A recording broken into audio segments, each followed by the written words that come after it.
Yes, sir. You know what time it is, baby. It's Sunday night. It's time for Stallion Speaks. It's March Madness, baby. We are here. And let me tell you something, man. I had a fantastic time in Charlotte at the ACC tournament. You know, Canes came up a little short. Still enjoyed myself greatly, though. And I'll tell you, 42, man, it's like the new 22, as somebody was so kind. And so many people made so many friends there. And it was just awesome. It really was. And realistically, I just wanted to thank each and every one of you that reached out to me with the texts or the messages or social media and just wished me a very happy birthday. It really meant a lot to me, and that you guys took the time out of your busy days to do that. And I have to say, this was the best birthday I've ever had. There's no damn doubt about it. A plus plus when it was all said and done. But that being said, we got a show to do tonight. Got a lot to cover. I got a guy in the back ready to tell me his thoughts on the bracket and so forth. Got my thoughts too. But first and foremost, I want to thank each and every one of you for supporting this channel. 194 subscribers, over 20,000 views. Keep punching that like button and share our cause so we can gain others to join it. Also, remember, the views and opinions of this program are not affiliated with those of any other organization. These are solely the Italian Stallions views, as well as his guest co-hosts and any audience members that come on. Speaking of which, we will provide a show link to come on to speak your piece for 5 minutes. And remember, also the chat box drives it as well.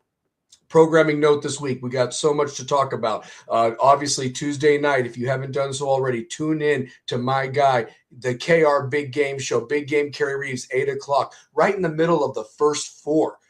Honestly, it's going to be awesome to have him come on and kind of talk about how the games are going. And, he'll be talking more about his thoughts in regards to what he feels about the tournament snubs, the matchups. And it's going to be a great tournament one way or the other. And then obviously Wednesday night, the Big Boys show. We'll hopefully have the whole family ready to go. Tune in to 9:30 for Rebels with a Cause. We're going to fill out the Rebels with a Cause bracket that we are entering into the $1 million challenge. And it's all of us putting our picks in there in the chat box. We're going to do a consensus, enter the bracket in, and more than anything, have a great damn time and see if our matchups win and we win that $1 million. Mazel tov for the Rebels with a Cause. But anyway, and then also just remember to keep smashing that like button and share us. It really means the world to us when you do that, and really does things for the analytics and so forth. And like I said, really just love the love and support that everybody brings to the show and those that participate.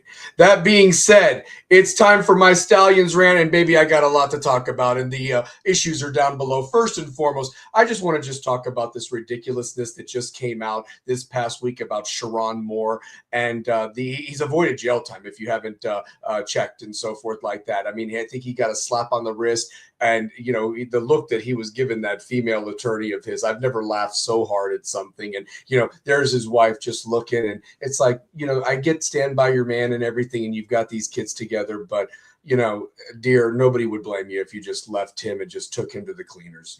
Honestly, this guy is just a piece of work. And the fact that the stuff that's come out afterwards, that he still reached out to his OnlyFans girls and everything like that. I mean, he's just a piece of walking garbage, this dude. But to make things even worse, our favorite Purdue grad, his mistress, is now even playing the victim even more so, and saying about how, oh, she just wasn't in her right mind. And, now she's blaming the university that they didn't do enough to protect her. And I'm like, listen, honey, when you were, on your knees or doing whatever you were doing, and he was showing you the attention, and you really felt he was going to leave his wife and be with you, you knew that what you were getting yourself into. So get the hell out of here with that. Okay. And furthermore, you already come from money. Your father's a big time scout for the Bears and everything like that. You've gone to a prestigious university like Purdue. You knew what you were doing. You're not mentally incapacitated. You weren't underage. You made your decisions. And the problem is you got caught, and he was a lunatic, and you got to be careful who you mix up with. That's the moral of the story. So anyway, but don't try playing the victim now. Honestly, I sympathize for what he did to you if he really did come in there and hold a knife to your throat and everything like that. But also blame the system for not punishing him further and keeping him away. I'm sure you've probably filed a restraining order. There's not anything that will ever happen between you two, but as the reports have also surfaced that, you and the wife were somewhat friends or whatever like that, that even makes you even more, you're just as guilty as him, and you both deserve each other, to be absolutely honest with you. Also, to all the media that just could not just keep hating on Bam Adebayo, I don't understand it for the life of me. I mean, I am a lifelong Miami Heat fan. I wouldn't have given a damn if he played for the Washington Wizards or the Bulls or any other team or whatever like that. 83 damn points is 83 points. I don't care who you played it against. It was their team's fault for putting him on the free throw. And let me tell you something. At this ACC tournament, I saw so many people missing free throws. The fact that this guy made 36 of them is incredible. And you're going to fucking hate on him because he had 83 points because it's Bam Adebayo. He's with the Miami Heat. I mean, get the fuck out of here with that. Honestly, I just cannot stand this hate. Give the guy his due and let's go from there. Okay. Honestly, everybody hates the Miami Heat because of the still thing from Big Three. It's over, guys. It's been long overdue. Miami Heat are a different team. They have young players, a nice young nucleus. Spoelstra's a hell of a coach, going to be coaching our Olympic team. I'm not saying everybody become a Miami Heat fan, but the hate just has to stop at this point. Okay. The Big Three is so yesterday's news. Nobody even gives a shit about it anymore. It's just another era that happened in the NBA, but don't hate on Bam Adebayo for 83 fucking points. I mean, get the hell out of here with that. Also, the Big 12, what the hell were you thinking with this LAD court that you thought was such a great idea? First and foremost, when you tried to do it last week for the women's tournament, the women even complained about, the slipping, the sliding, and things of that nature. You didn't even think to listen to the coaches and the players' complaints that you put your men through it as well the following week, and then even have a couple of guys that are major players on major teams suffer injuries that luckily weren't catastrophic, but could have been. And then you think, oh, let's use the other court. You should have done that the whole fucking time, honestly. I mean, you get the hell out of here. Whoever's running that conference thought that was a great idea. Kiss my ass, honestly. And realistically, you should be ashamed of yourselves that you even put your men or your ladies in that position just because you wanted to show this LED court and the advertising and all that and so forth. Guys, find other ways to do it. Honestly, you make so much money already. It's not like you're the damn SWAC conference. You're the Big 12. All right. Act like you're one of the Big Four. Fucking advertisements on there. And you're going to put these people and risk their injuries and everything like that. I hope you put the insurance policy out there. Dumbasses. Also, I want to thank Charlotte for putting on a fantastic tournament. Second year in a row, I got to go. Security. They were fair. The activities for the fans. I even got to take a picture with the ACC tournament trophy. You could do that. There were just so many fun things. You could win tickets. You could act like you were a recruit holding your favorite team's thing, and they would send you a link to the video if you wanted to buy it or not. I mean, I didn't, but it was fun to do. Like yeah, number one. And you stand there and they do like the camera wrap around. I mean, the thing was just amazing to be a part of. And one complaint I do have with the Spectrum Center is if you're going to sell shirts, man, can you put them like in 4 different areas instead of the one area where everybody comes in? I mean, I can't stand that. It's like, if you want to sell merchandise, set it up everywhere and make it convenient, unless you just don't have enough people to run that stuff. But the line was just atrocious. And I just found my ways of going through, like on TV timeouts when nobody was, in line. But if you try to go before the game, after the game, or at halftime, or in between the games, forget about it, Charlie. So you had to miss part of some games to get the shirts and whatever memorabilia you wanted from the event. But it was incredible nonetheless. But thank you, Charlotte. And I can't wait to see what Greensboro hosts next year when I get to go to that. And also the NCAA tournament. I'm going to get into it with my guest here in a second. But first and foremost, when the hell did we start rewarding lower seeds by giving them an advantage? First and foremost, North Carolina is a 6 seed, and they could potentially play a 3 seed in Illinois and Greenville, South Carolina. I also see that Miami is a 7 seed going to play Missouri in St. Louis, Missouri, who's a 10 seed. I mean, I get trying to keep teams geographically close, but at the same time, guys, this isn't baseball. This is basketball. There's major money into here. These teams can make these flights, and you punish the teams that did not do well, and you reward the teams that did well. I don't know what the hell was going on with this committee this year, but I can't stand that. Not to mention, I understand that when you have the big four and they have multiple bids, it's hard to spread them out. But realistically, you're setting up another Sweet 16 matchup between Florida and Vanderbilt on that side. I'm also looking at the fact that you could potentially get St. John's in Connecticut. I mean, the Big East only got 3 bids. You couldn't have put them in each of the regions or whatever like that. It made no fucking sense whatsoever. But we'll get to it. You made your all's decision, but at the same time, I almost think, is it really worth it to be even a number 1 seed at this point? Because you're really not getting the best possible matchups. We'll get into that here in a second. But that's what I have for my rant this week. Stallion done for the day. But that being said, I do want to bring on my co-host for tonight. He's taking the time out of his busy schedule to be on Tuesday nights. His show is absolutely fire. He brings the knowledge, and I can't wait to see his thoughts on what happened this past weekend in the conference tournaments, but also this bracket that just been released, and we will have the regions as we talk about each of them. TV times have been released. We'll try to update that as well. But that being said, let's bring him on, give him the respect and love he deserves. The one, the only Big Game, Kerry Reeves is What's up? What's up, brother? K on a Sunday night, man. Always a pleasure, man. Great rant, by the way. Great rant. Glad you had a great time in Charlotte. Oh, yeah. Yeah, I mean, my only complaint was just the fact that you only had 1 merchandise stand, and I got to talking to another fan who went to the event in Greensboro about 3 years ago, and he said that they had 4 positioned throughout the arena and so forth the like SEC that. has 4 positioned all across the arena. I've been to a couple SEC tournaments, yeah. Yeah, and I mean, and I don't know if it's just of how the Spectrum Center is set up or whatever like that, but the truth of the matter is, you mean to tell me you can't put like a little small one upper deck for the upper deck people, and you make them go down those long escalators to get down there, and everybody's congregated right there, and you can't even move. You're like, you know, and it's like do better with that. But a lot of people, that was my only complaint. Everything else, the security was fantastic. The atmosphere was awesome. There was St. Patrick's Days being celebrated last night. Everybody was Irish. People were wearing green. If you weren't a fan, I mean, walking by the bars and everything, it was fun as hell. It really was. And people were having a good time and drinking green beer and celebrating St. Patty's Day a couple days early because it is in the midweek, and those are never fun. But Charlotte's a fun town. Charlotte is a great town. Charlotte's it was amazing. So, yeah.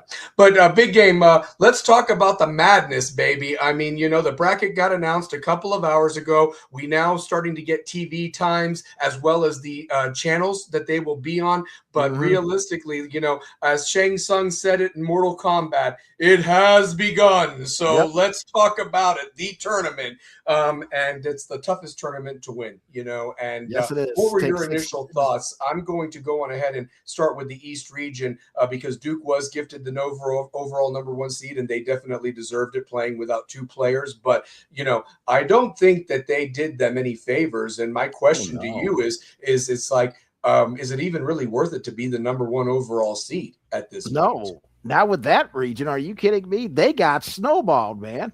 They got shafted. How do you put UConn, St. John's, Kansas? You put Michigan State, Michigan State. I mean, how do you do that? I don't know. And Ohio State. And Ohio State's no slouch either in the second round. That could be a great second round game with them and Duke. I already have it down. How in the world? You're supposed to be overall number 1 seed. You should get a little bit of clarity, a little bit of a breeze up until next weekend. But come on. That's ridiculous. And then Arizona, who's the number 2 overall seed, got a better draw. Got a much better draw. And I'm not even going to get into the number 1 seeds because Florida got where they wanted. Houston, by losing the Big 12 championship game, got themselves Oklahoma City and then Houston. They get to play basically 2 home games for sure, and possibly 2 close to home games. Yes. St. Louis, I mean, Missouri, you keep Missouri at St. Louis, at least you kept Florida and Tampa. That's one thing. I mean, they earned that. Yeah, I mean, I can see Duke getting Greenville. I can see Florida getting Tampa. But here's my question to you, Kerry. North Carolina did not deserve. North Carolina getting to Greenville as a 6 seed. And the truth of the matter is, Illinois, you're punishing Illinois Yep. as a 3. I could totally see Carolina maybe going on a run, even without Caleb Wilson. Even without Caleb Wilson, they got 2 games. They got 2 games near home. They could go on a run and be a second weekend team. But yeah, It's Illinois, incredible. you could have put Illinois in St. Louis, and that would have been much better. I would have understood that. But you put Illinois, you're making a 3 seed go all the way down to the Carolinas to play North Carolina possibly in the second round. That's a crock. It's bullshit. It really is. I mean, and I understand. You know what? The NCAA committee, they have a hard on for matchups. They really do. Yeah, and if they're wanting like North Carolina against Illinois because that was the 05 national championship, these kids weren't even damn alive when that happened. I mean, maybe a couple of them, but like they wouldn't know who played in that game or who the coaches were, Bruce Weber and Roy Williams. I mean, are you kidding me right now? Like that makes no sense to me. A big game. So, yeah. And I look at the play-in games, too, and I just don't understand the play-in games. How does Miami, Ohio go 31-1, and you're putting them in a play-in game against SMU, and then the winner of that game gets to be in a rock fight with Tennessee and probably get beat? Yeah. And the matchup is it almost looks like SMU is going to be BJ Edwards playing his hometown team from Catholic. Yep, He's from Catholic for SMU, and SMU is going to be, when they had him, man, they were a complete different team. Him and Booby together, they were fantastic. And I'm telling you, SMU is going to be, that Tennessee SMU game is going to be tough. I mean, I'm not saying Miami of Ohio can't win it, but I'll be honest with you, SMU, they might run them off the court because SMU at one time was like the 3rd best team in the ACC before BJ Edwards went down. I mean, that's a fact. And we know this guy can play. He was a star Catholic high school here locally. So, but even with BJ Edwards, if they did get by Miami, they're going to have a tough time with Tennessee because of Tennessee's front line. And Tennessee is so physical. Yes. And Barnes is going to have time to prepare. Barnes is already going to be prepared for both Miami and SMU by the time they play Friday. So he knows exactly what he's going to be getting. That physical lineup, and I thought Nate Ament played great for 2 days. He looks really good. He looked really good on that ankle. And what I think Tennessee's front line can get back to rebounding, get back to intimidating, pushing people. Like that second half against Auburn, the last 10 minutes. That was the Tennessee team I want to see in the NCAA tournament. If we see that team in the NCAA tournament, there'll be a second weekend team again, possibly the Elite 8 team. Yeah. Here's an interesting stat. The last 3 years of the NCAA of March Madness, the only 3 teams to get to the second weekend, Tennessee, Alabama, Houston. Wow. Be very careful if you're a top seed. If you're just a seed, you want to get to that second weekend, it's going to take an awful lot of work to get there. Yeah. And Alabama's got, Nate Oates, whether you like him or not, he can coach, and he's done very well in this tournament. And they got a good draw, I felt. They got I thought they got a good draw, too. A matchup that intrigues me. I mean, I watched this Virginia team, and Virginia's front line is huge. And, when Tennessee and Virginia do play, what a sexy matchup that could be, honestly. And realistically, it could be the game of the day when they do play on that. Would it be, I guess it would be Sunday game? It'd be Sunday because they play Friday. Yeah. So, but I was looking at it, and I mean, I watched how Virginia's front line really frustrated Duke, especially the guy that had the 9 blocks. He had 21 blocks for the tournament, broke Tim Duncan's record, and he's going to be a problem if Tennessee has to play him. And you talk about Jalen Carey. He's already had problems kind of finishing around the rim. This guy doesn't even let you get the ball up around the rim and so forth like that.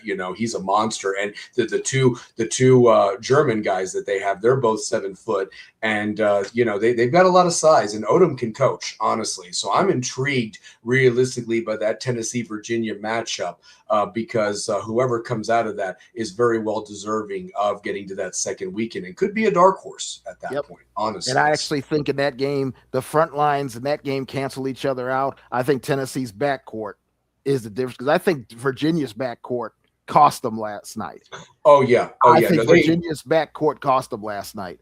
And I think Tennessee's backcourt can do some, and Gillespie and Boswell, and maybe not have Boswell and those guys don't have to score, but if they could just frustrate like Cade Boozer last night, he didn't score much, but he frustrated the crap out of that backcourt to making mistakes. Mm-hmm. And if you force them to make mistakes, you can't beat Virginia because their big men become null and void. If they keep turning the ball over, they'll make mistakes. They'll get out. But there's a lot of second round juice. There's a lot of second round juice in some of these matchups. Yep, there is. I think the biggest winner. I think the biggest winner today was Purdue, and I hate saying that, but I think the biggest winner was Purdue. They went from a lot of people had them at a 4 seed. They moved up to a 2 by winning the Big Ten tournament. I think, were the big winners today because I don't see them as a number 2 seed at all. Yeah, I don't either. And I mean, and here's the other thing too. And I think Arizona will run them off the court. I think so too, but I'm going to go a step further. I don't think Michigan, to be honest with you, I think Michigan's lost something with Kaysen. I mean, the Elliott Cadeau. I talked about it a few weeks ago when Michigan lost to Duke. Credit to Duke of what they did, but Elliott Cadeau literally cost Michigan that game. Yeah, and at that point they still had Kaysen. Well, then Kaysen tears his ACL the next week, and so the difference is they're trying to navigate the injuries, and the thing is they've got that phenomenal front court. But if you don't have a point guard that can actually be good, and he was bad today. I mean, I couldn't believe how well Purdue did against them. I'm shocked. I mean, I was very shocked. And we don't like Purdue. We've said that, but here they are. And Braden Smith is 1 assist away from breaking Bobby Hurley's record that has been around for a while. He did it in 5 years, so props to him. But the truth of the matter is that what Purdue team are you going to get? I mean, they have choked in this NCAA tournament, but when they play our teams, and here's the thing: if Miami can get by Missouri, I could see Miami maybe upsetting Purdue. Honestly, I could really too. I mean, Miami's one of those. Miami's a dangerous team, very dangerous team. They play well together. They seem to come up big in big moments. That's what I like about them. Friday night they came big in a big one. That was a terrific game with Louisville. Louisville was closing down, but then that steal, the bucket, and then another steal, a foul, 2 foul shots. That was 3-point lead turned into 7. That was your ball game. It was. And, that was your ball game. And I'll tell you this, man, they had exerted so much energy, and I'm not making excuses for them, but Virginia was bigger. Virginia had a bigger front line. And when Trey Donaldson picked up the 2 fouls right away and so forth, I mean, that's your point guard. They didn't have anybody. They didn't have ball handlers. They couldn't score. And then Donaldson, even when the second half started, picked up a 3rd foul right away. And Virginia just kept going. And I'll say this much, Jay Lucas really was after his team for how they played. I mean, before they even got through the tunnel to the locker room, he's given them the business as they walked off the court, allowing those last 2 3-pointers to extend the lead even more before they went to halftime. And I felt bad, but I was proud of them that they fought. And, there's a lot let me tell you something, to go from last place to 3rd place and finish pretty much 3rd or 4th in the ACC tournament speaks volumes of where this guy can do. And realistically, Virginia's a tough damn team. And honestly, the jobs that Odom, Shire, and Lucas did, basically inheriting pretty much brand new teams and new players and replacing NBA stars and a whole new style. I'll say this much: Virginia's a lot more fun to watch than they used to be under Tony Bennett. That was like watching paint damn dry at times. So bad. Or watching a root canal. Oh yeah, root canals would have been more fun. So, but here's the matchup. I mean, we'll go. Let's start with the East because Duke was given the number 1 overall seed. And I mean, right off the bat, I think they have the toughest region. I mean, even when you look at how they even did on the selection show, if you were to rank the teams 1 through 68, they had the parentheses of what they were. And so Connecticut is their 2 seed, but is really a 6. The Michigan State is a 9, which makes them the toughest 3. And then Kansas is a 15, which is the second to worst 4 seed. My point is that you've basically, and then your 5 seed is who just happened to be the Big East champion. And I want to talk to you about that game because I was absolutely shocked of how St. John's took Connecticut apart. I don't know if it's just them playing in Madison Square Garden or what, but this was the same St. John's team you and me were laughing about that got run off the court by Connecticut by 30 points 2 weeks ago or what have you. And so it's like, both those teams are very Jekyll and Hyde. They're very talented. You know, it speaks volumes of Rick Pitino and Danny Hurley. But my point is, the consistency hasn't been there. And I even would say that Michigan State and Kansas, they've kind of limped into this tournament. I was absolutely shocked that Michigan State lost to UCLA. And I don't know if that was on purpose or, yeah, I mean, but people are picking them. I mean, I just watched the ESPN show, and people are saying that Michigan State's going to upset Duke. And realistically, I don't even know if Michigan State can get past Connecticut or whatever like that, you know, exactly. Before. I mean, let's be real. And those games are going to be in D.C., and there's going to be a lot of Connecticut fans there, I'm sure. So, yep, a lot of Duke fans, a lot of Connecticut fans are going to be up there. St. John's. St. John's. Another thing I was surprised about, I was looking at when they were announcing the games and the sites. When I looked at Tennessee, I sat there and what you were thinking. We were thinking, don't go to Portland. I knew they weren't going to Portland. I didn't count on Philadelphia, which is actually not a bad place to end up going to. Yeah. I mean, I was shocked. I mean, and that's why I'm saying I was really shocked that, you know, it benefited Tennessee, but, you know, the fact that North Carolina, I mean, hey, let me ask you this, Kerry. Do you think, and again, I'm not trying to be one of those conspiracy theorists. I'm just wanting just to have a discussion here, and anybody can chime in about it. But do you feel that the NCAA is right now concerned about what happened last year where there was so much chalk, and it's almost like, okay, this is our counter to NIL. Yes, you might have the most money, but we're going to put the lower seeds in a geographical advantage that maybe a home crowd or fans can help them to navigate the talent gap, to create these potential of upsets to occur. Yeah, because what do you think? I do. I'm sorry, man. I do. I think they're creating some upsets because last year was really one of the first years it was chalk. Yes. A lot of chalk. And I don't think they were too happy about that. So this year, let's create some matchups that could be either way. You got 50-50 games either way with 7-10. You got 6-11. You got 5 versus 12. That's the popular game. Popular spot is 5-12, and 12 has beaten a 5 each of the last 16 years. So we're looking to see if another 12 beats another 5. The games I'm looking at that could be interesting are the 4-13s. Teams like Arkansas, teams like Vanderbilt, Alabama, who I thought Arkansas did a fantastic job navigating through the tournament, playing Friday night till 1 a.m, show up right back up at 2 o'clock and beating Ole Miss in overtime, and then beating Florida. I mean, and then today beating Vanderbilt, who the job Vanderbilt did on Florida might have been the most impressive that anybody's done all year. Yep. And can I tell you one? You mentioned a 4-13 matchup that's very interesting to me.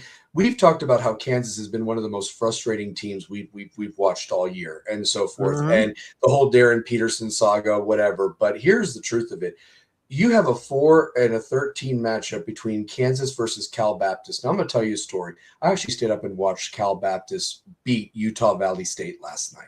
Utah Valley State's guy had a chance at a clear dunk that popped out. This guy was like Adam Morrison on the floor crying afterwards because they were the 1 seed. Cal Baptist has only been a program for like 4 years from what I understand. And anyway, talk about a reward. That Kansas-Cal Baptist matchup is going to be in San Diego, California. Yep. Now, I know that Cal Baptist might be in the northern part, but they're still in the West Coast. And it's like, you know, and here's the thing, Kansas should like put belts to asses on them. I mean, if you look at the 4-13 matchup. Any other Kansas team should put belt to asses. Yeah. This is what I'm not so sure of. And again, I'm like, why is the tournament doing that? Like, I mean, if you're a 4 seed, you should be able to beat that 13 team, but they're the worst 13 seed, in my opinion, of all of them. And they got basically a home advantage staying in San Diego against the 4 seed that has to come to them 2 time zones over. So I'm looking at the field of 68 and how they were ranked. Cal Baptist is the next worst of the 13. The worst was that's Hofstra. Hofstra was the worst of the 13 seeds. Wow. And yet some people are even picking that Hofstra could be a potential upset for Alabama. I don't see that. I don't see it. Yeah, not with Fallon and that group. There's no freaking way that they lose that fucking game. I mean, there's no way. So yeah. Yep. Well, if you're looking at the numbers here, and I'm looking at the numbers, how they were seeded out. You had Duke was the overall number 1. You had Houston with the best number 2. Yes. Michigan State had the best number 3. Yep. Nebraska was the best number 4 seed. That's a shocking thing to me. Vanderbilt is the next best 5. And then after that, Tennessee was the next best, is the best 6th. Kentucky is the best 7th. No. BYU is the best 7th, which shocked me. And then Miami, let's see, 4, 7, 7. Yeah, Miami was the last of the 7 seeds, which I kind of find shocking because I thought they'd be a little higher personally. Yeah, I thought and so on too. and so on. The 4 worst teams: Howard, UMBC, Lehigh, and Prairie View. I want to talk about something that you had mentioned, by the way. It really sucks that, you know, UMBC and Howard like literally have to play each other just to get into the big tournament. I mean, that come on, man. They got to do something. They're in the tournament. It's just that it's the first 4. The first 4, you know. Yeah, I mean, like I just feel like they should be a part of that Thursday or Friday. I agree. Let them take their ass whipping, but they just let them be there. I mean, it sucks. I don't know. I mean, let me ask you this. Looking at it, UMBC versus Howard, I mean, with a gun to my head, I'd have to say UMBC because some people were talking about them. The other 16 matchup, Prairie View, A&M, and Lehigh. Give me Lehigh all day in that. Yeah. I mean, Lehigh's fans were. It was so funny as Lehigh's fans were wanting Duke or whatever, and because they beat them years ago, 10 years. That's right. That's right. And then they need to get. I mean, I was like, well, you're going to get the defending national champions. Thank you very much. But I'll tell you this: not that I'm a Florida fan, but it's almost like they were like telling the Gators, if you're going to be back-to-back champs, you're going to have to earn it, and you're going to have to play Houston potentially in fucking Houston. I'm like, and I found out something interesting about that. Houston was supposed to be, you know how they say that hosted by the University of this, the University of that. Yeah. Houston was the original host, but because of the fact that they were possibly in an NCAA tournament, they got Rice to put their name to be the official host, so Houston could play in the city of Houston. Wow. And it worked. And it absolutely worked. It definitely did. Rice gets a big check from the NCAA for hosting the regional semifinals and finals. And Houston, if they win their first 2, gets a chance to play in the state of Texas, in the city of Houston. Basically a stone's throw away from the Fertitta Center. Let me ask you this. Is it going to be in the Rockets arena, or are they going to be playing in the big baseball stadium or the big football stadium? Just curious. I think they're playing at Reliance. I think this is at Reliance Stadium. So they're going to be playing in the big dome or what have you. So, yeah. And usually when somebody plays in a big dome, they're hosting a Final Four coming up soon. Houston is on the list to host the Final Four. I don't know if it's next year or the year after. But I know they're up for hosting a Final Four soon. Well, and I'm going to tell you this. I felt that the reason why Houston shot better than Duke last year was because they were the only team of the Final Four teams that got to play in Indianapolis last year in the Elite Eight against Tennessee and could see how it is, the difference of the arena, like when you're shooting. And the other 3 teams did not have that advantage, and they were playing in the normal arenas. And so that's why I was asking about where the Houston game was going to be, because the game in California, in San Jose, is going to be where the San Jose Sharks play, the hockey team or whatever. Mm-hmm. That arena is going to be hosting. DC is going to be the same spot that the Michigan Duke game was at, where the Wizards play. And then obviously the United Center is going to be hosting the Midwest, and so forth like that. So whoever comes out of that is only going to be used to the arenas, and it's going to take them a minute to get used to the dome. Houston might have that advantage again for the second straight year. So keep an eye on that. If that plays out, whoever comes out of that South region is going to have an advantage that they've already played in a dome for 2 games, while the other teams are going to have to be acclimated to how they shoot and, their point of emphasis and things like that, which I never paid attention to before, but now I do. I'll tell you who else could have an advantage. Let's say Tennessee does some upsetting and gets through. They played at Indianapolis last year. They did. They did, so they're used playing to it. They get to play at 2 NBA arenas, which helps their shooting. They get to play at the Wells Fargo in Philly, and then if they go to Chicago, they play at the Bulls arena. Yep. That's huge. And if Purdue somehow goes on some run, which I don't think I don't think so either. But Purdue had played there last year as well, so that's another team you got to kind of keep an eye on if you're going to go that route. And then, not to mention, the damn campus is what, an hour away from them, an hour and a half away from them, or something. Hour and a half away from Indianapolis. It'd be like Butler. Like Butler had that advantage a few years ago, and so a few years ago when they played in Indianapolis. Yep, that's right. So, well, let me ask you this: so we agree that the East region's the toughest. Which was the weakest region in your opinion, Carrie? Because I have the other 3 regions, but I'll pop it up of who you thought or whatever, and your reasoning why it was. I'll be honest with you. I think the East. I think the West is the weakest one. Yeah. I mean, look at the West. I mean, look at Long Island. They're going to beat the piss out of them. I mean, oh my God. Oh, but then your 8-9 game is Villanova and Utah State. You got Wisconsin and Arkansas. You got BYU gets to face they get to face somebody out of the final. Oh yeah, they get to face either Texas or NC State. Yeah.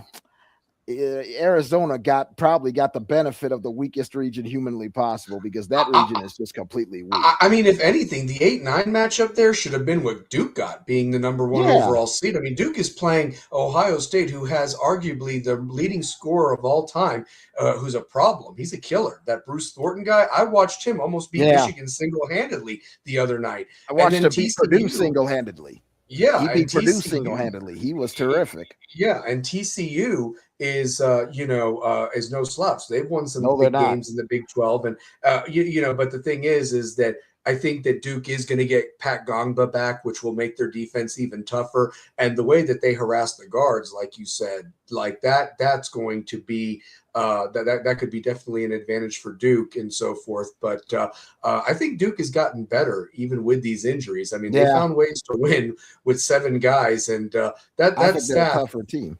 I think they've gotten tougher.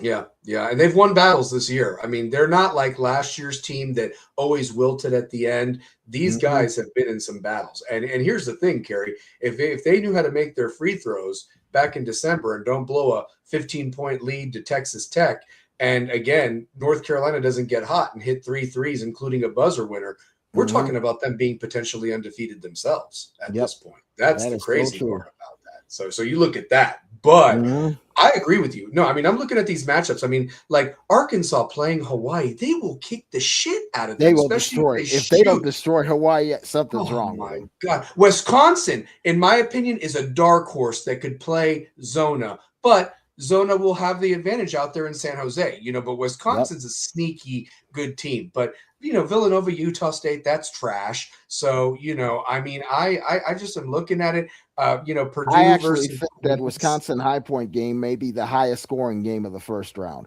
because both of them are in the top 10. Especially High Point's in the top 5. They average 94 points a game.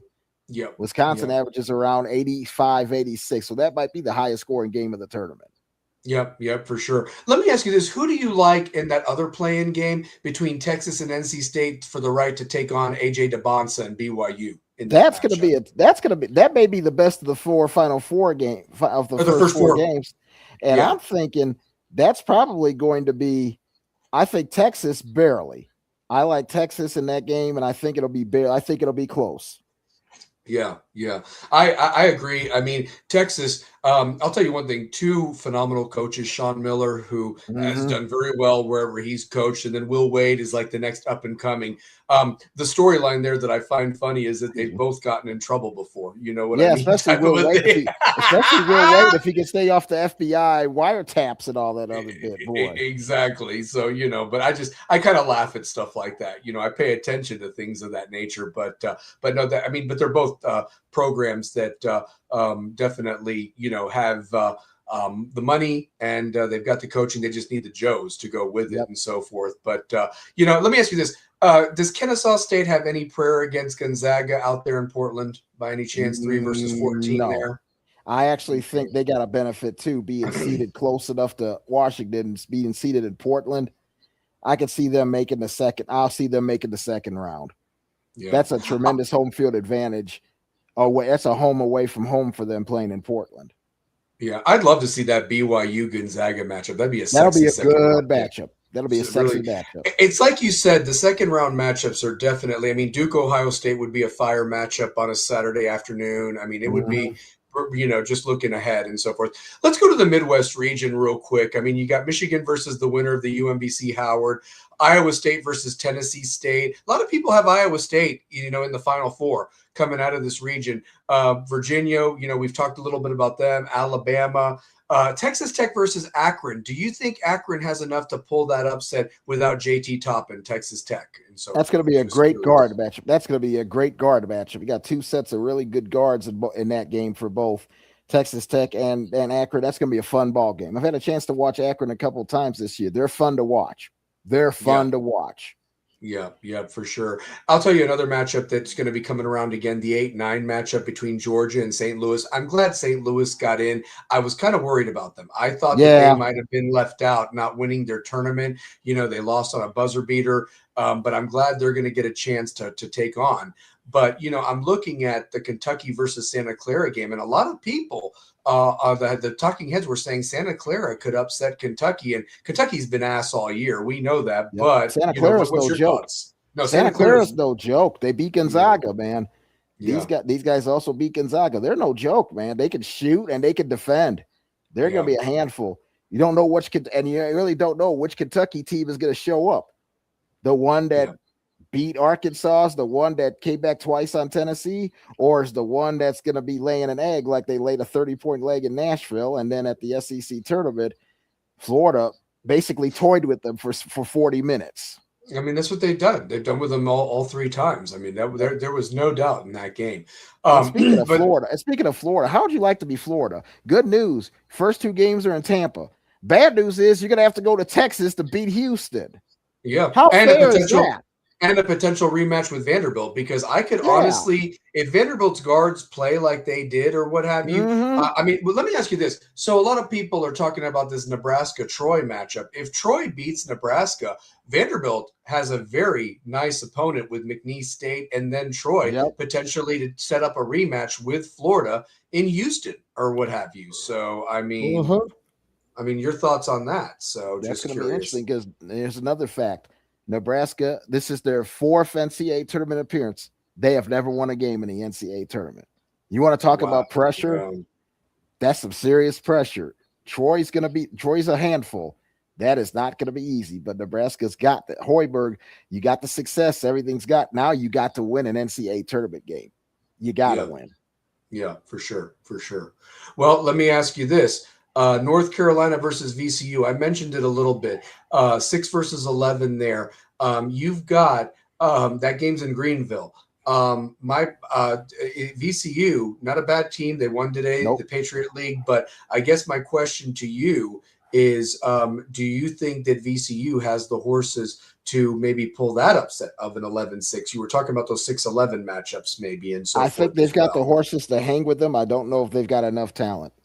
Yeah, especially now that there's going to be a really big home crowd supporting them. And Yeah. if I'm not mistaken, by the way, I believe that they are the 7 o'clock game on Thursday. Let me look that up real quick because the Greenville games are on Thursday and so forth. Yep. So let me just let me double check that very quickly. Yeah, they're going to be the Thursday 6:50 game that's going to air probably on either TBS or TNT because CBS is going to be following Michigan around. So, Oh yeah. looking at the times, and I'm gonna share this. So, I was talking about the Thursday games because everybody's ready to go.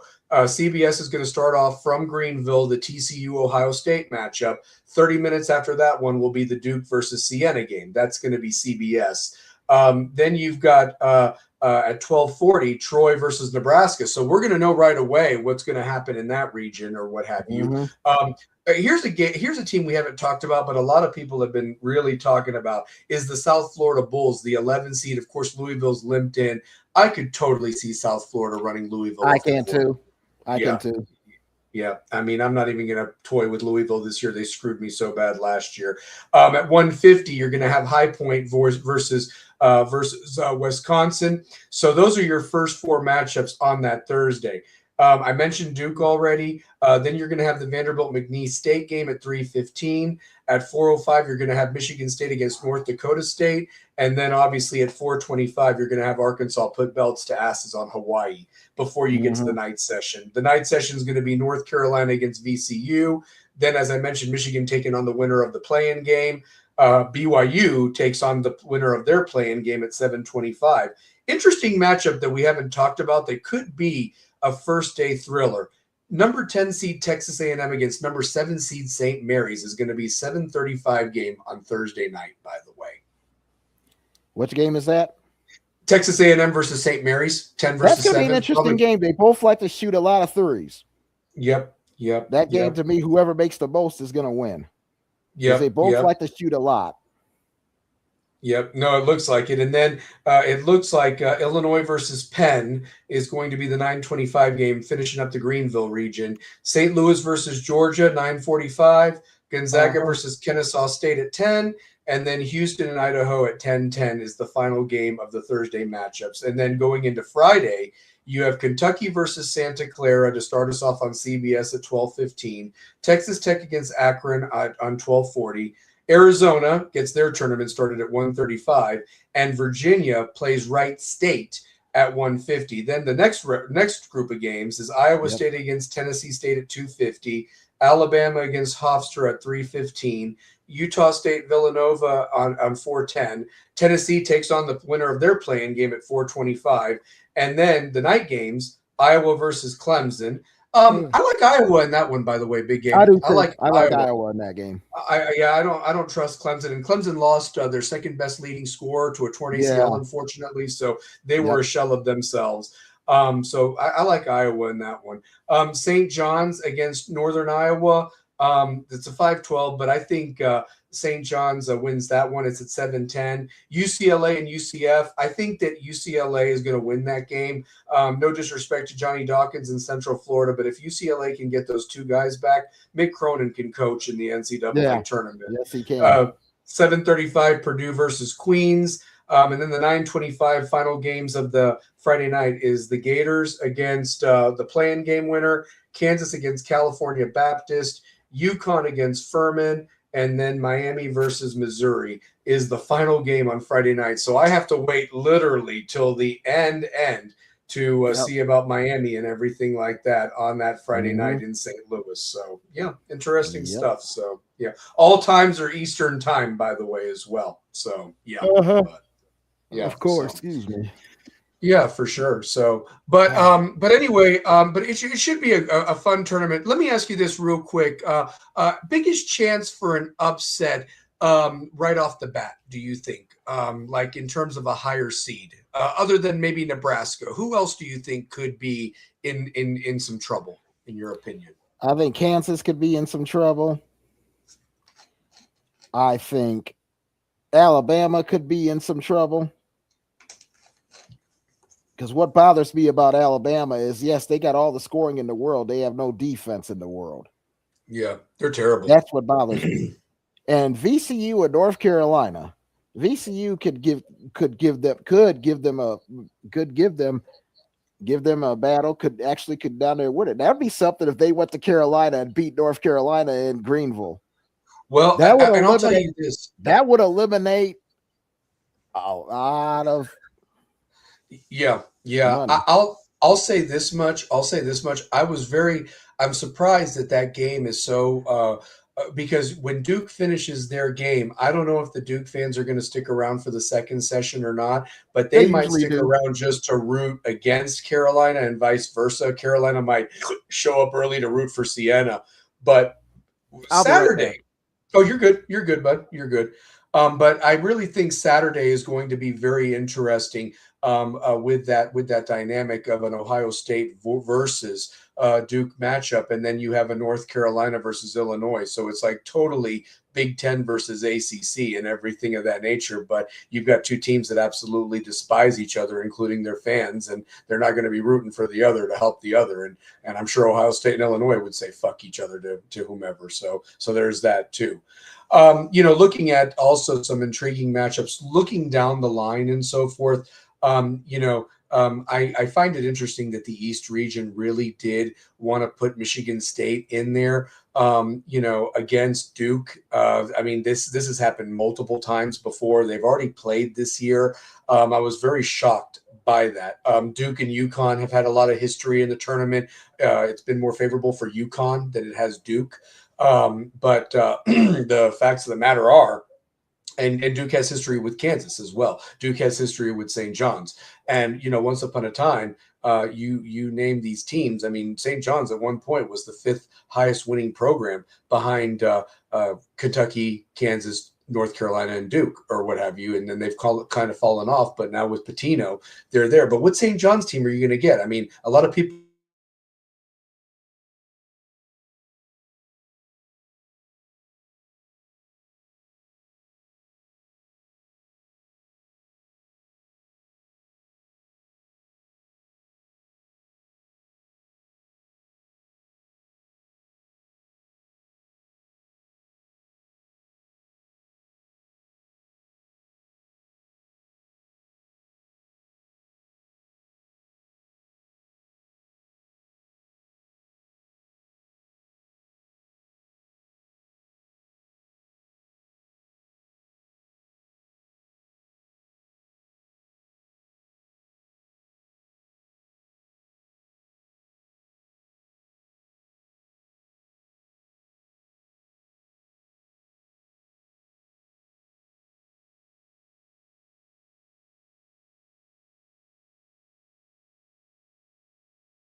Sorry, folks, for the technical difficulties. I don't know what happened. There is some bad wind in the area and so forth, but I was able to come back on and so forth. So I apologize for that. But that being said, I where I was talking about was more than anything was the potential matchups of what you could be taking on and so forth more than anything. And it's just going to be a very interesting tournament in regards to that and so forth. Carrie, I actually lost a little bit of a power for a second and so forth. So we had nobody on air for a second.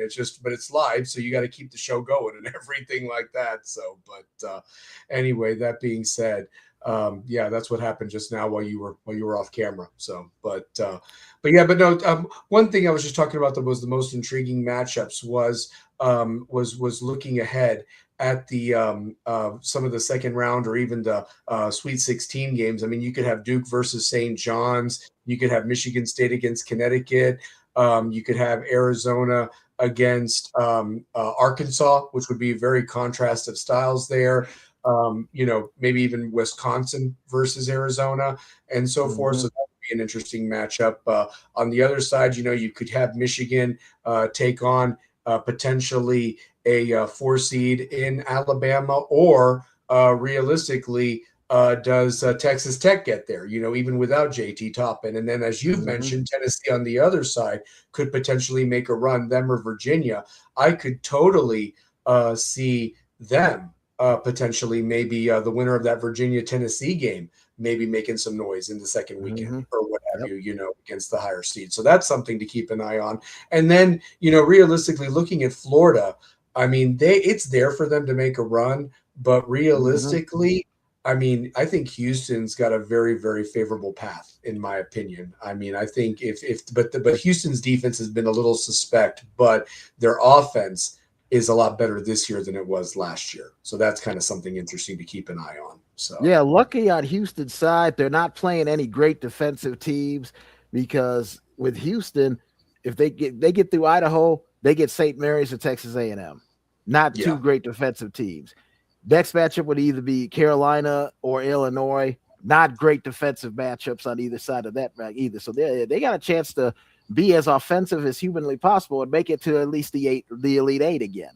You're right. You're absolutely right about that. I mean, that's going to be interesting. And obviously, we're going to break it down more on your show on Tuesday night, and obviously more on Wednesday when we have the panel, and hopefully we can get the family together and so forth more than anything. So, but one thing I wanted to finish up with very quickly and so forth was, do you have an idiot of the week, by the way? Because we've had some new ones since we last spoke on Wednesday. So my question was to you, what were your thoughts? So, yeah.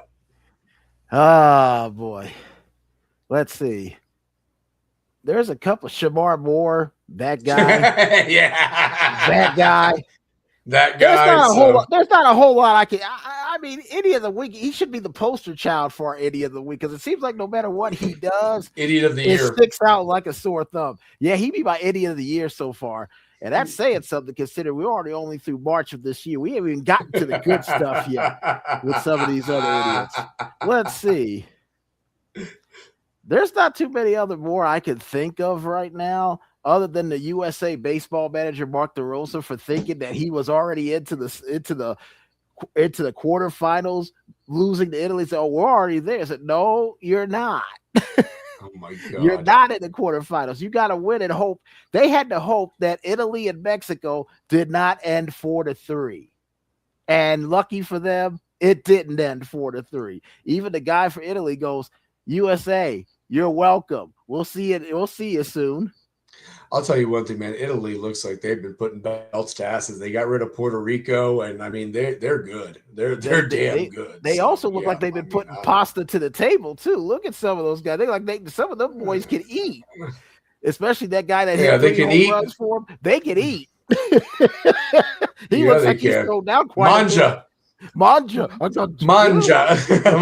So yeah, my idiot of the week has to be the Big 12. Whoever was in charge of putting that LED court out there, that was absolutely absurd. And the fact that you had the women complaining about it a week before in the same damn venue, man. And it's like, what are you doing? And it's like, what, did you just ignore their pleas or whatever? And you didn't trust their coaches and what they were telling you, that you're going to put your men's teams through that as well? I mean, and again, all to make an extra buck, because the whole point of it was, oh, you can do different advertisements and everything like that. What, at the expense of a star player tearing his ACL? AJ DeBonzo would have sued the shit out of you guys or whatever like that. Hell, one guy pulled his groin for Texas Tech. We're lucky he's going to get to play. Yeah, exactly. That's why that game ended like shit. So, but anyway, but all in all, man, another Fire Stallion Speaks, man. Next week, obviously, we'll be on next Sunday, and we'll have a clearer picture, because here's the thing. Right now, there's 68 teams with a dream,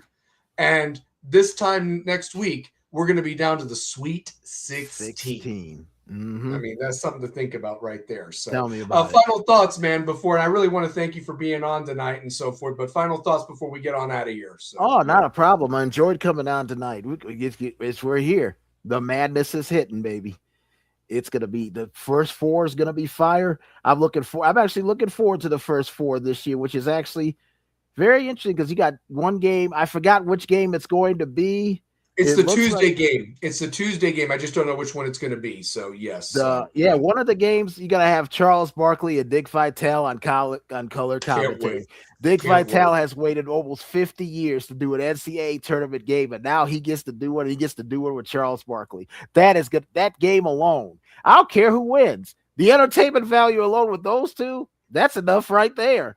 I just want to know how many stories that they focus on the actual game. Or are they going to talk about when you Exactly. played at Auburn? You know, like that's just how he is. Or Or remember whatever. when Charles came to the Auburn game and him and Dick Zepter, they told story after story after story. The game was actually not that bad, but the stories were even better. I'm Yeah. dying to see how it goes. It's going to be so much fun. Yeah. You know what's going to be really interesting, a dynamic of this year's tournament is the fact that who's going to be in the studio. You know, I mean, of course, I have to look at Bruce Pearl and all that garbage, you know, but it's going to be interesting, that dynamic, because you don't have Kenny the Jet and all those guys this year. You don't. And that was Well, been a actually, you staple. do. They'll be Oh, there are they going to be Thursday. there? They'll be Are there they going to be Thursday. there Thursday? Okay. All right. Well, that's good to know. Ernie So Johnson won't be there to the Final Ernie's the Four only because he's one. got, Ernie's going to because be, he's got some family stuff that he has to that he's got to deal with. Okay, so I didn't know if they were still going to be a part of it or not. So Yeah, they're okay, still a that's part. good to Oh, know. they're still a big part of it. That's a ratings winner. Anytime you get Gotcha. those guys on, that's a ratings winner, man. I think it's going to be Charles. It's going to be Clark, Charles, and Kenny, along with Nate Burleson is going to help out with the first two nights, and then Ernie Johnson will come take over the next week. He's good. No, Nate's good. Nate's good. So. Nate's all over the place, man. Are they bringing? Are they bringing? Sorry to cut you off. Are they bringing Candace back and Wally Zerbiak? Because they always usually have them. They're going to be in so Atlanta. Like they'll be in Atlanta. The Atlanta crew. Okay, with Seth. They'll be the TBS and Seth Davis and them. They'll be the Atlanta crew. Okay. And I think that's actually great. You got one show in New York and show in Atlanta. I think that's great. I love Candace on there. I think Bruce will be with them more than he'll be with Charles and Charles and them. Probably because Bruce has been there the last couple of years. Whenever they got knocked out, he comes right over and joins them. So yeah, and then they have the relationship when she was at Tennessee. Like they've been friends since she was. Yeah, and his daughter Leah is a production manager at TBS. There you go. So, what was it called? I guess they haven't announced the announcing teams yet. But if I was willing to bet, because of Duke being the number 1 overall seed, I could probably see Grant, Ian, and Bill probably following them this first weekend. What do you think? Give me 1 second. They did do the announcement. Okay.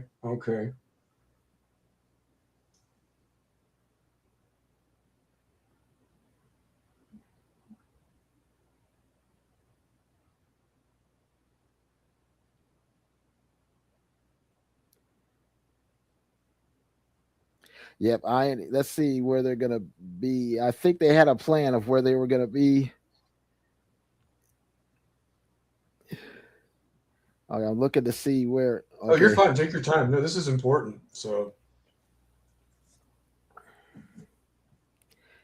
Yeah, you got okay, at Dayton, you're gonna have Brian Anderson and them do that, and Charles Barkley and them for that one game. Thursday, the announced teams, yes, they're gonna be following Michigan. Ian Eagle, Bill Raftery, Grant Hill, Tracy Wolfson. So they have them following. Oh, they're gonna follow Duke. Okay, they're gonna follow. I was about to say, like, wow. So because they usually go for the number 1 overall seed because they were with Auburn last year. So yeah, Brian Anderson, Jim Jackson, they're gonna follow.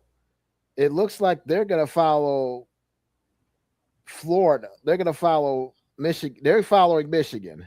Okay. And let's see, Kevin Harlan is gonna be following Arizona. I like Kevin Harlan. I do. So he's good. He got Robbie Hummel and Stan Van Gundy. Stan Van Gundy actually brings a lot. Stan Van Gundy's joining them too. That's going to be fun.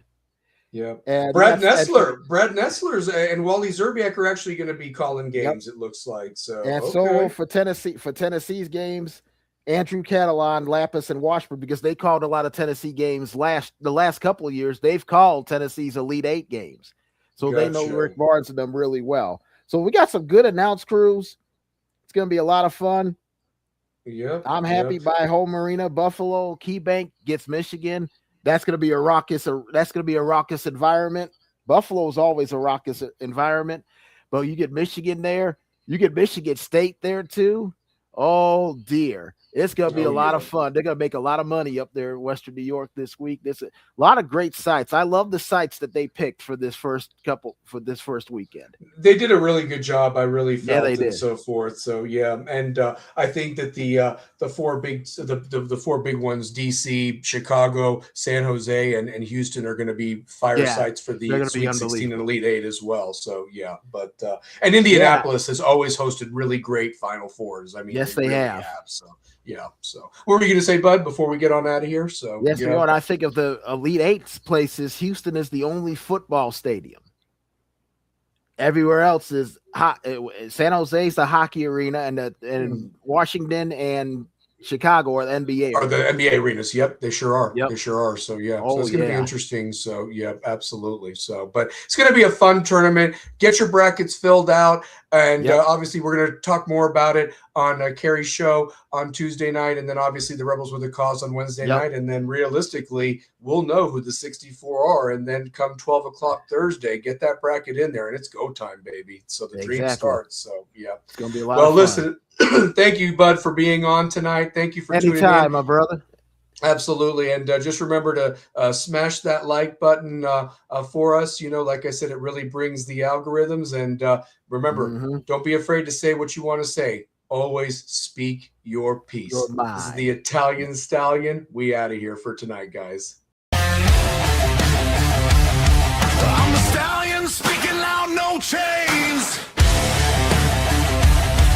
From the heat of Miami where we play no games.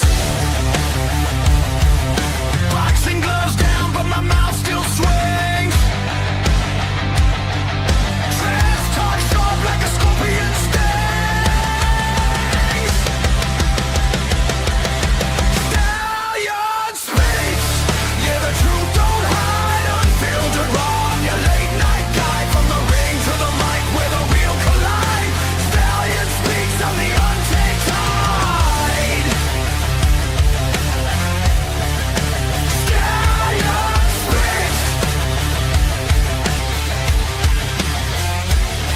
On the untamed tide. Gloves off mic, feel the fire ignite. When the Stallion speaks, there's no polite. From the edge of the ring to the edge of your seat, I'm the voice that